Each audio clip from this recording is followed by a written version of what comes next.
देवेंद्र सरिता गंगाधरराव फडणवीस ईश्वर साक्ष शपथ घेतो की कायद्याद्वारे स्थापित झाले आहे अशा भारताच्या संविधानाबद्दल मी खरी श्रद्धा व निष्ठा बाळगीन।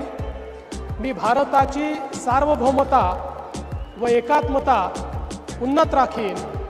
मी महाराष्ट्र राज्याचा मुख्यमंत्री म्हणून माझी कामे निष्ठापूर्वक व सत्सद विवेक बुद्धीने पार पाडीन आणि संविधान व कायदा यानुसार सर्व तऱ्हेच्या लोकांना मी निर्भयपणे व निपक्षपातीपणे तसेच कोणाच्याही विषयी ममत्वभाव किंवा आकस न बाळगता